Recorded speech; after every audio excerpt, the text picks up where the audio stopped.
Que la grâce du Seigneur Jésus-Christ, l'amour de Dieu et la communion du Saint-Esprit soient avec vous tous. Amen. La parole que nous voulons méditer ce matin est la lecture de l'Évangile de Luc. Jésus traversait les villes et les villages et il enseignait en faisant route vers Jérusalem. Quelqu'un lui dit, « Seigneur, n'y a-t-il que peu de gens qui soient sauvés ?» Il leur répondit, « Efforcez-vous d'entrer par la porte étroite. En effet, je vous l'ai dit, beaucoup chercheront à entrer et ne le pourront pas. Quand le maître de la maison se sera levé et aura fermé la porte, vous qui êtes dehors, vous commencerez à frapper à la porte en disant, « Seigneur, ouvre-nous !» Il vous répondra, « Je ne sais pas d'où vous êtes. » Alors vous vous mettrez à dire, « Nous avons mangé et bu devant toi, et tu as enseigné dans nos rues. » Il répondra, « Je vous l'ai dit, je ne sais pas d'où vous êtes. Éloignez-vous de moi, vous tous qui commettez l'injustice. » C'est là qu'il y aura des pleurs et des grincements de dents, quand vous verrez Abraham, Isaac, Jacob et tous les prophètes dans le royaume de Dieu, et que vous serez jetés dehors. On viendra de l'est et de l'ouest, du nord et du sud, et l'on se mettra à table dans le royaume de Dieu. Certains parmi les derniers seront les premiers, et d'autres parmi les premiers seront les derniers. Voici l'évangile du Seigneur. Veuillez vous asseoir.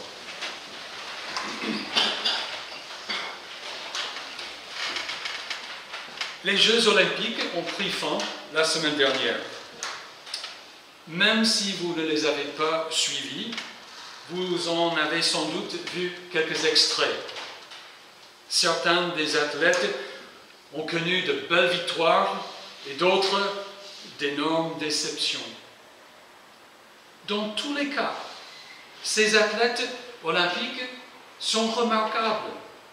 En effet, il est difficile d'imaginer l'engagement qu'ils ont pour leur sport, qui les a amenés à passer des années et des années à s'entraîner, à mener une vie très disciplinée et en se privant de beaucoup de choses que nous estimons. Ils doivent combattre pour s'entraîner, pour se qualifier pour les Jeux, et puis pour gagner. Sinon, leur rêve ne restera qu'un rêve, un souhait, pas une réalité. L'engagement et les efforts des athlètes nous permettent de mieux comprendre cette parole de Jésus. Efforcez-vous d'entrer par la porte étroite. Il parle de notre entrée dans la vie éternelle. Il nous recommande de nous efforcer continuellement d'y entrer. Le verbe traduit par « efforcez-vous » est le verbe que les Grecs utilisaient pour parler des efforts des athlètes en compétition. Tout ce qu'ils devaient faire pour gagner. Jésus nous dit que nous avons besoin de la même discipline, du même engagement, des mêmes efforts pour entrer dans le royaume de Dieu. Ce n'est pas parce que nous devons gagner une place dans le royaume de la même façon qu'un athlète doit gagner sa médaille. Jésus nous a préparé une place et reviendra nous prendre pour y être avec lui. Non, s'il nous recommande de nous y efforcer comme un athlète, c'est parce qu'il y a tant de choses dans la vie qui concourent à nous détourner de Jésus. Pour tenir bon devant toutes ces choses, pour rester fidèles jusqu'à la mort afin de recevoir la couronne de vie, nous devons être vigilants et disciplinés. Nous devons nous efforcer continuellement de garder la foi, d'entrer par la porte étroite. Quelqu'un a posé la question à Jésus. « Seigneur, n'y a-t-il que peu de gens qui soient sauvés ?» Sans doute que sa vraie question était « Qu'est-ce que je dois faire pour avoir la vie éternelle? Est-ce que je serai, moi, compté parmi les sauvés ?» Les évangiles nous racontent d'autres fois où les gens ont posé cette question à Jésus. Et je n'ai aucun doute que vous vous êtes tous posé cette question de temps à autre. Il y a des moments dans la vie où nous n'avons pas une entière confiance d'être sauvés. On se demande si tout est en ordre. Jésus ne répond pas à la question de savoir s'il n'y a que peu de gens qui soient sauvés. Même s'il avait dit oui, ou avait donné un chiffre précis, qu'est-ce que cela aurait résolu pour cet homme ou pour nous? La vraie question ne concerne pas le nombre de personnes qui seront sauvées, mais si moi, j'en fais partie.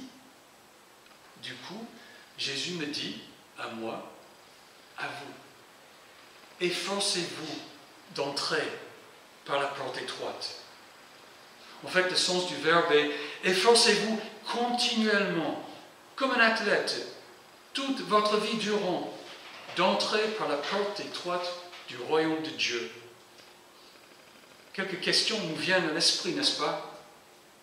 D'abord, n'est-on pas sauvé par la seule foi en Christ?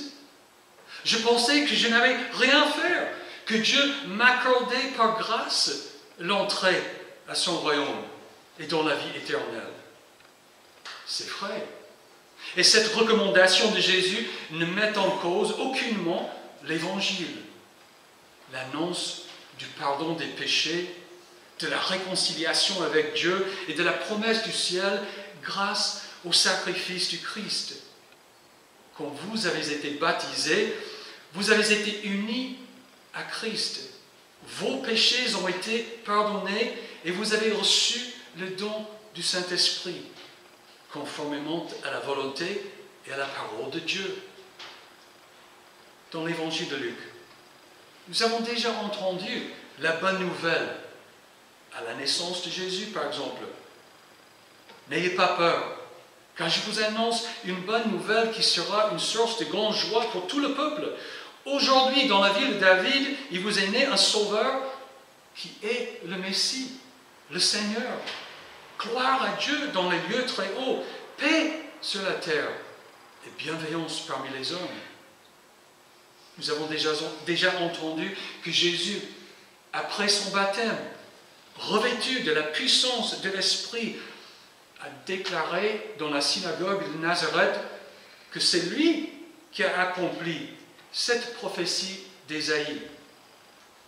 L'Esprit du Seigneur est sur moi parce qu'il m'a consacré par onction pour annoncer la bonne nouvelle aux pauvres. Il m'a envoyé pour proclamer aux prisonniers la délivrance et aux aveugles le recouvrement de la vue, pour renvoyer libres les opprimés, pour proclamer une année de grâce du Seigneur. Oui, Jésus est le Sauveur promis qui nous sauve gratuitement par la grâce de Dieu. Du coup, comme Paul le dit, si tu reconnais publiquement de ta bouche que Jésus est le Seigneur, et si tu crois dans ton cœur que Dieu l'a ressuscité, tu seras sauvé. J'y crois. Vous y croyez. Pourquoi donc cette recommandation? Efforcez-vous d'entrer par la porte étroite. Pourquoi devons-nous nous efforcer comme un athlète pour entrer dans le royaume de Dieu? Une place nous y est déjà réservée.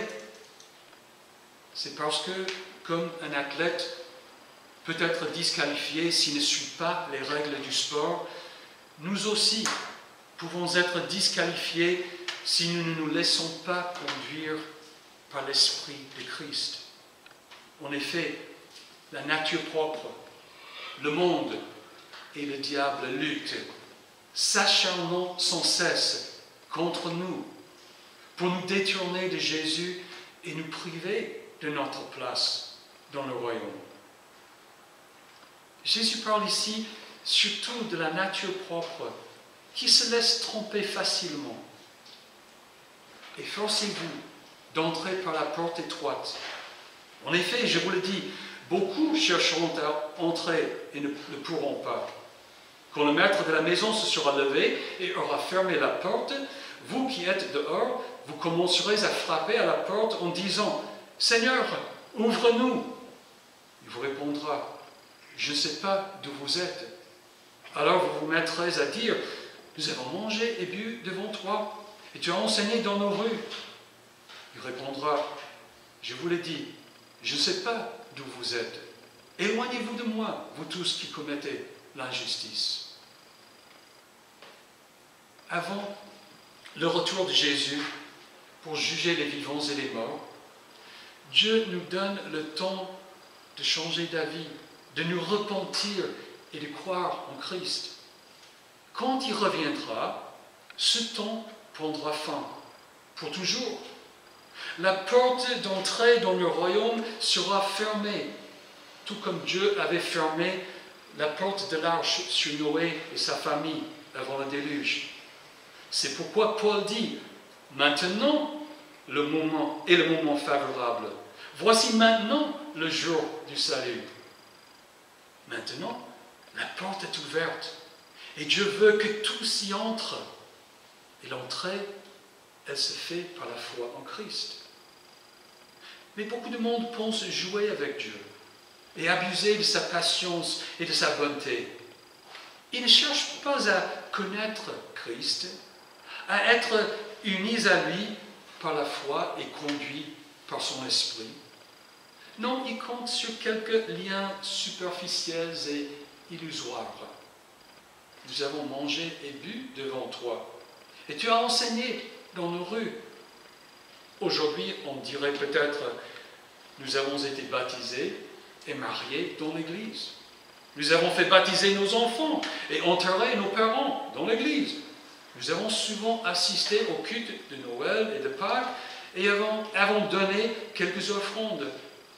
Nous portons même une croix, un collier. Ouvre-nous donc. Jésus répondrait toujours, je ne sais pas d'où vous êtes. Ou comme il est dit dans la parabole des 10 vierges, je ne vous connais pas. Cela signifie qu'il n'y a pas de relation entre Jésus et ces personnes. Elles ne sont pas ses disciples. Elles ne le suivent pas et ne sont pas conduites par son esprit. Elles ne lui appartiennent pas. Il faut distinguer ici entre le savoir et la connaissance.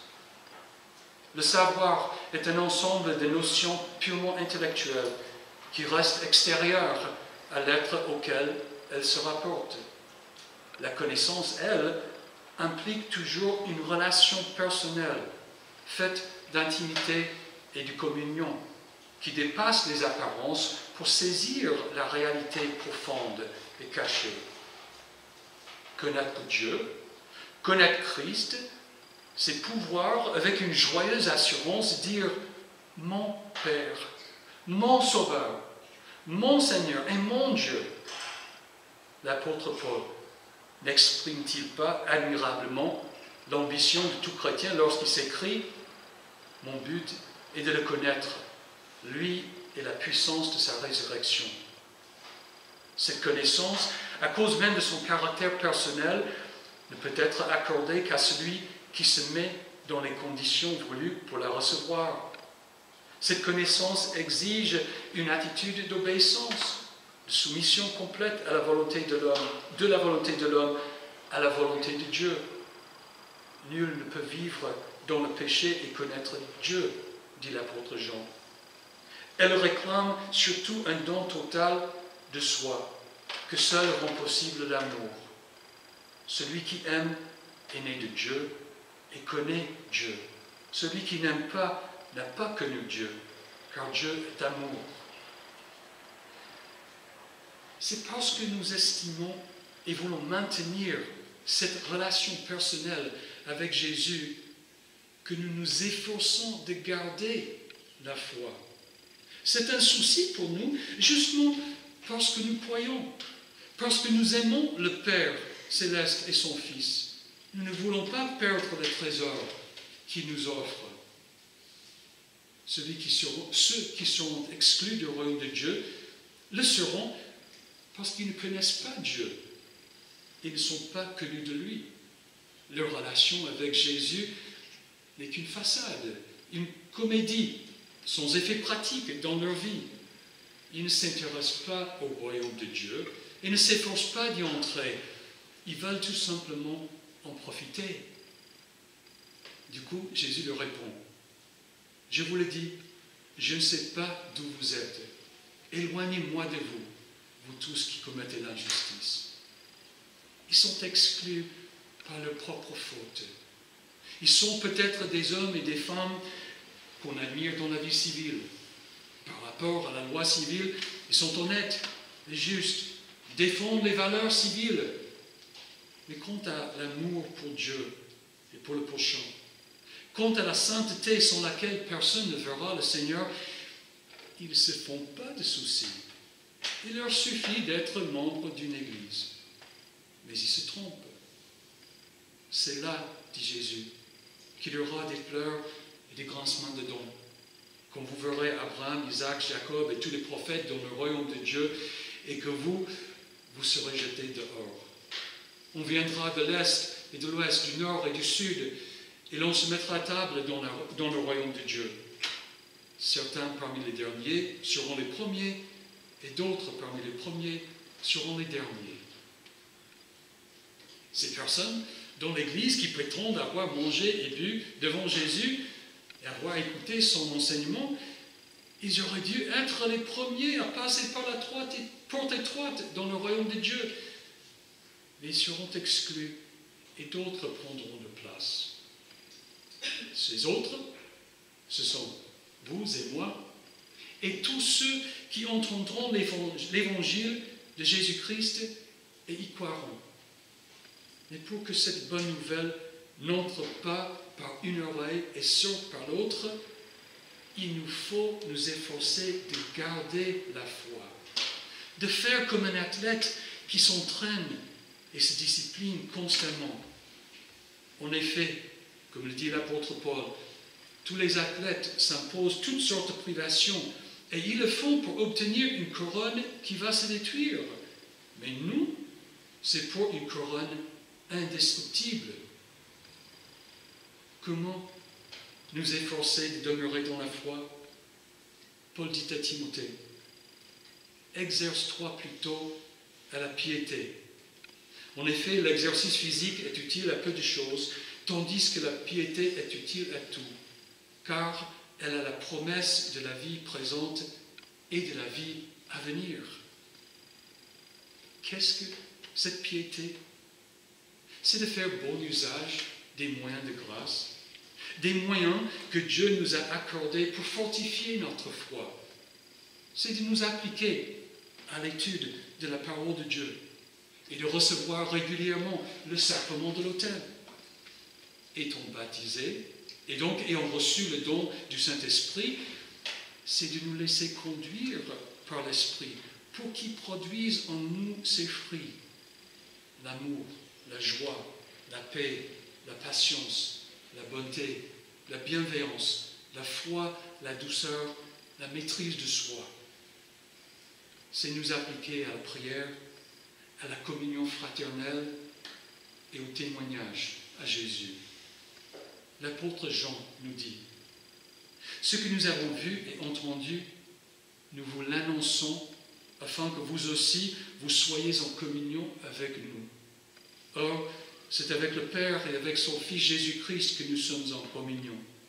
Et nous vous écrivons cela afin que notre joie soit complète. » Bref, nous efforcer de demeurer dans la foi, c'est mettre en pratique la parole, être chrétien et ne pas en avoir les apparences seulement.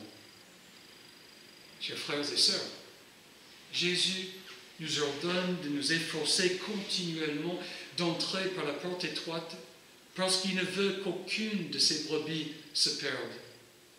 Il ne veut que personne ne nous sépare d'avec lui. Il veut que nous entrions tous dans le royaume qu'il nous a préparé. Alors, comme Paul l'a dit à Timothée, combat le bon combat de la foi, saisis la vie éternelle. C'est à elle que tu as été appelé. Amen. Maintenant que la paix de Dieu, qui dépasse tout ce que l'on peut comprendre, garde votre cœur et vos pensées en Jésus-Christ pour la vie éternelle. Amen.